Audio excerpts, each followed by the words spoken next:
Pemirsa, sistem penerimaan murid baru atau SPMB yang tahun lalu bernama PPDB atau penerimaan peserta didik baru menjadi jalan bagi para orang tua yang ingin menyekolahkan anaknya ke jenjang yang lebih tinggi. Namun ternyata di tahun ini SPMB juga tidak luput dari masalah. Berikut liputan jurnalis Metro TV Reda Pulpi untuk Anda.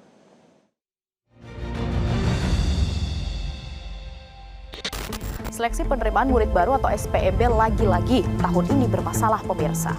Kali ini para orang tua murid melayangkan protesnya sebab anak-anak mereka tidak diterima di sekolah yang jaraknya sangat dekat dengan rumah mereka. Lalu apakah perubahan dari sistem zonasi menjadi domisili ini menjadi permasalahan atau ada masalah lain? Ikuti penelusuran kami. Sistem penerimaan murid baru atau SPMB yang tahun lalu bernama PPDB atau penerimaan peserta didik baru menjadi jalan bagi para orang tua yang ingin menyekolahkan anaknya ke jenjang lebih tinggi. Di sisi lain, PPDB tahun lalu masih diwarnai berbagai permasalahan, mulai dari kendala teknis, kecurangan, hingga masalah zonasi.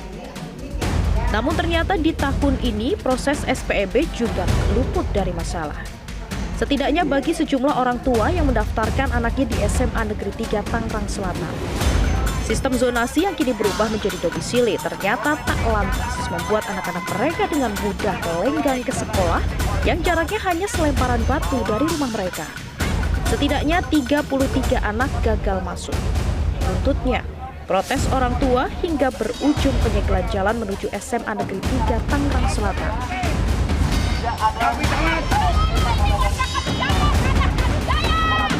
Pemirsa, saat ini saya ada di depan SMA Negeri 3 Kota Tangerang Selatan yang sudah sejak tanggal 2 Juli 2025 ini aksesnya ditutup oleh warga sekitar. Kalau kita lihat ini pelangnya bahkan di semen, jadi memang tidak bisa dibuka sampai saat ini. Dan saya akan mengajak Anda untuk langsung berbincang dengan sejumlah perwakilan dari warga sebenarnya apa tuntutan mereka dan bagaimana kronologi sampai akhirnya akses menuju SMA Negeri 3 Kota Tangerang Selatan ini ditutup oleh warga. Halo Bapak-bapak, apa kabar?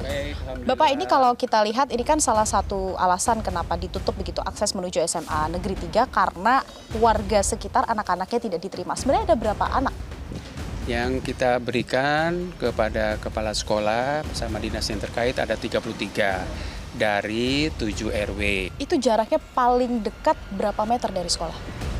Sebelahan di gedung 7 meter ada, itu kebetulan juga di hook, terus ada lagi yang di depan, di sebelah kanan, kiri, jadi nggak jauh lah.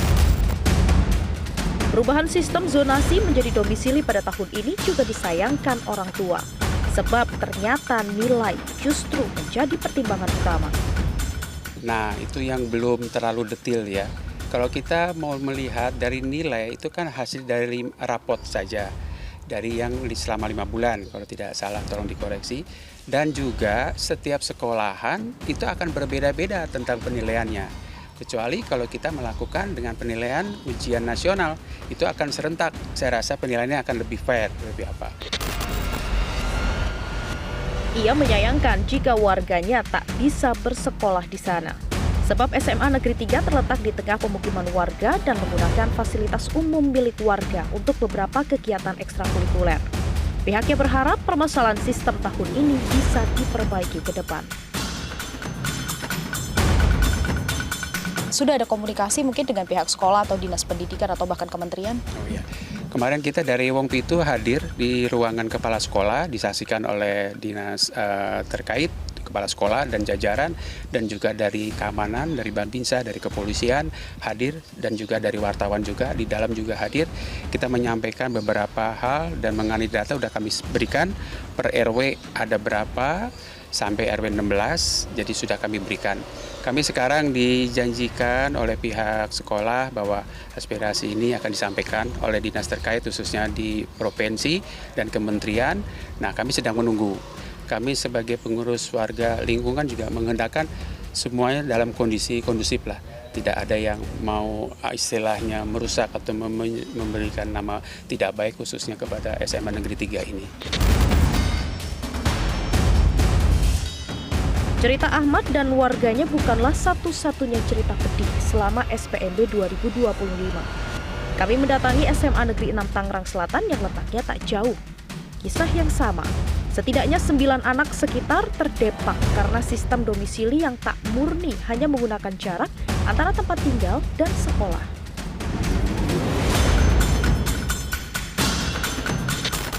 Masih di Kota Tangerang Selatan, pemirsa, kali ini saya ada di akses utama menuju SMA Negeri 6.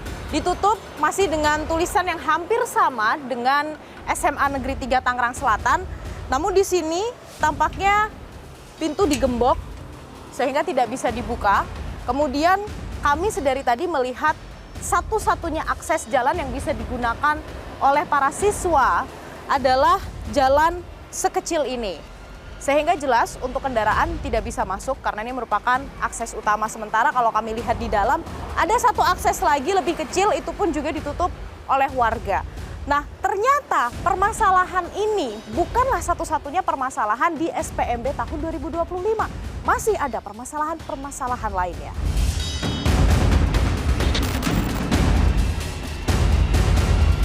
Tak hanya masalah sistem domisili yang menjadi keruwetan SPMB 2025. Saat berbincang dengan warga sekitar di sebuah sekolah negeri di Tangerang, kami justru mendapatkan fakta baru, yakni ada indikasi jual beli kursi. Sumber yang kami rahasiakan identitasnya ini menceritakan modus jual beli kursi di sekolahnya. Kalau di sini tuh berapa kelas sih satu ini? Kalau di sini tuh waktu saya MPLS, awalnya tuh cuma ada 7 gugus atau 7 regu ya. Itu pun dalam satu regunya udah sekitar ada 35 atau 30 lebih orang. Setelah 3 hari ngelakuin masa MPLS, saya sendiri juga kaget. Tiba-tiba muncul satu kelas tambahan. Iya. Itu berarti yang di 7 kelas itu ada yang dipecah untuk jadi kelas ke-8 atau gimana? Kalau saya lihat sih, bahkan bukan dipecah, itu muncul. Dan hari per hari, kelas saya juga yang awalnya cuma 35 anak, nambah-nambah terus. Anak baru, saya belum kenal waktu MPLS. Saya punya satu teman saya, itu emang bener lewat jalur itu. Apa tuh maksudnya? Iya. Jalur belakang. Iya, itu teman saya ada. Dan saya juga nggak kaget ya, itu jadi rahasia umum. Tapi sempat nanya gitu nggak? Dulu masuk berapa? Oh iya, saya sempat nanya. Itu di atas 20. Saya tahu terkotak rumahnya di mana. Dan Tapi agak jauh. bukan agak jauh, itu jauh. Tak hanya jual beli kursi, titip-menitip juga masih mewarnai SPMB tahun ini.